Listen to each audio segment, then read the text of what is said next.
gonna be a rough day for Chuck today. Both of our teams in trouble today. And I wish I could have some hope. Because, I'm a 76er and a Suns fan, but this is going to be rough. As usual, the Chucksters spot on with a prediction as we welcome you to the halftime report presented by Kia. Ernie Johnson with Shaq and Kenny and Chuck. I know you said it, but did you believe it would be like this? I did, because they're both good defensive teams. Your defense is always going to be consistent.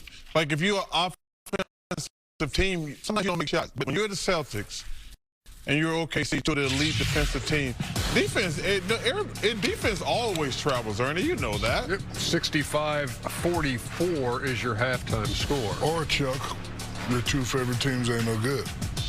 No. Ernie, Shaq, they're not bad teams, but like I say, your offense is going to come and go. You're not going to make shots all the time. Look at this defense, man. These boys ain't going to beat OKC. Stop it. No, they're not going to, but this is a beatdown. And look, when you're going to turn the ball over, you're walking right into OKC's kitchen. Well, not only turn it over, and you're taking tough shots. Yeah. Jalen Green, Devin Booker, and even Dylan Brooks at times, they're tough shot makers. But against the Oklahoma Cities, you have to pass up a good shot to get a better one. They have refused. The first shot of the game was a dictator of what everything was. They took a long-range three early in the shot clock, hands in their face. I'm like, well, this is, Chuck, you might be right. This is going to be a super long night. They're 7 out of 24 from deep. Let's take a look at the halftime highlights presented by Kia and see the departments in which OKC Shout out to my boy Percy at Kia. I got to get me a new Kia. OKC is dominating. Talked about those points off turnovers. They average 22 a game, which is best in the league. They got 21 off turnovers? Yes. That's impressive. Yes, it is. And in the paint, they're up 20, 32-12. That's where we're going to, of course, we'd go to the Shaq in the paint. That's right. I'm the master of the high percentage shot.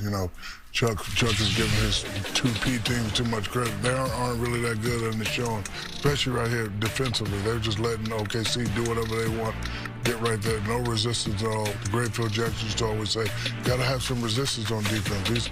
These guys are showing no resistance, turning the ball over, and OKC just getting out, flying, doing what they do. High percentage points in the paint. And I hate to say it, Chuck, but you got 3 more beatdowns coming. It's going to be real quick. You might as well send them to Lake Havasu. The other thing about that is I was blessed to play with great coaching. And the one thing is... please, let's not go into that again. I just shouted out Phil Jackson. When? I know. When? Just a second. The great Phil Jackson used to say. But you said coaching don't matter. No. Please, that's why I was asking. Please, not get into coaching. Just give you a great player the ball. Ernie, it's not a mistake to turn the basketball over. That happens in a game. The mistake is when you don't sprint back on defense.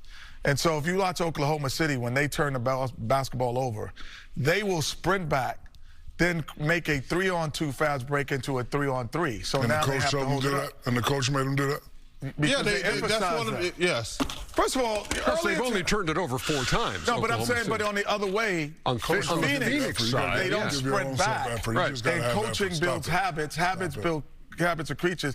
Champions do daily what everybody else does occasionally, brother. Right, it's all right here. It's all right here. Yeah, no, coaching matters. You keep making excuses. Ain't nobody making excuses, but coaching matters. And then he shouted out the triangle offense the other day, earlier today. Who do you think the coach of the year is, Shaq?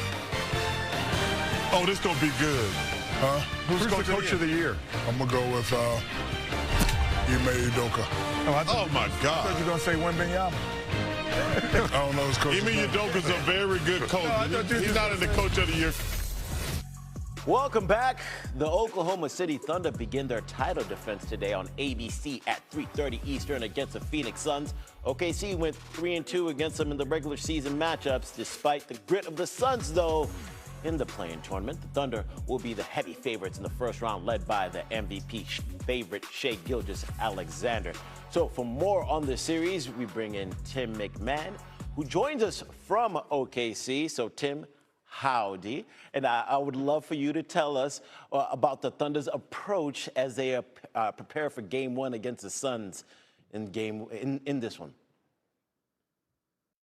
Howdy, Scooby. Part of the Thunder's greatness, rather, is that they never alter their approach. Their emphasis all season long has not been on defending a championship. It's been on chasing their potential this season. And the difference really is not living in the past, but focusing on the moment, really kind of digging into the details every single day, living in the present. And again, that's what this Thunder team has done all season. That's not going to change entering the season. Having said all that, Jalen Williams has discussed that there's a difference going into the playoffs as the defending champions, and he says it's more confidence. Remember, we're 1 year removed from the big question about the Thunder being, hey, can this young team with such little playoff experience actually go on a deep run? Obviously, they proved that they could, and now the challenge is to do it again. So one of the matchups within this matchup is Dillon Brooks defending SGA, the Canadian brothers. So what are both players saying about facing each other? Well, they are Team Canada teammates, brothers. And, you know, SGA told me that Dillon Brooks is a great teammate, a really good friend, but all that is wiped away when they match up with each other. Obviously, you know there's going to be Dillon Brooks antics. He's already planting seeds in the media about foul baiting, you know, like a lot of players do when they're going to be defending Shai Gilgeous-Alexander. Now, SGA says he's immune to Dillon's antics, Dillon the villain's antics, because he knows him so well. The intensity, though, you either match that intensity or, as SGA told me, Dillon Brooks will embarrass you just with sheer competitiveness, will, physicality, not necessarily with skill, but you either bring it or you're going to get embarrassed against Dillon Brooks. That's SGA's mentality. Yeah, SGA quite literally hasn't scored more than 5 points with Brooks as a close defender since February 27th of the 2023-24 season.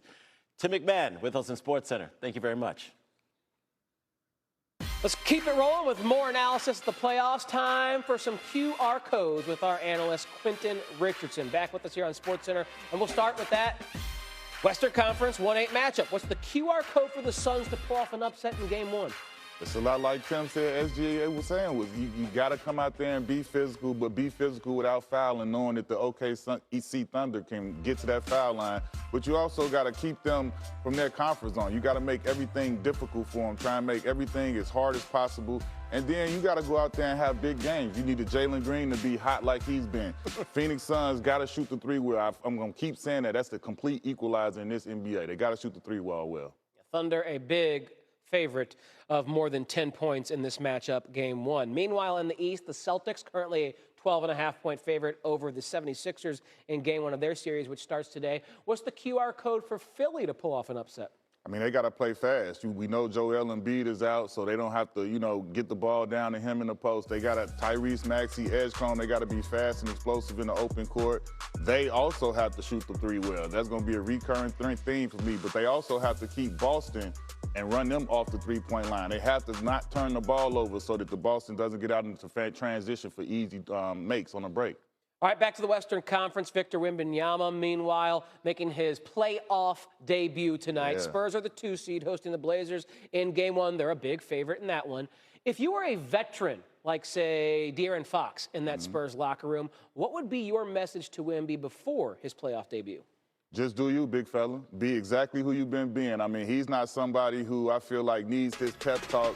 Every situation, every moment he's approached, I feel like as best as possible. He leans into it. He knows what's on the line, and he's up for the challenge. So I'm pretty sure that he's absolutely ready, probably more than ready to go out there and do his thing in these playoffs and start to make his playoff legacy already from the start.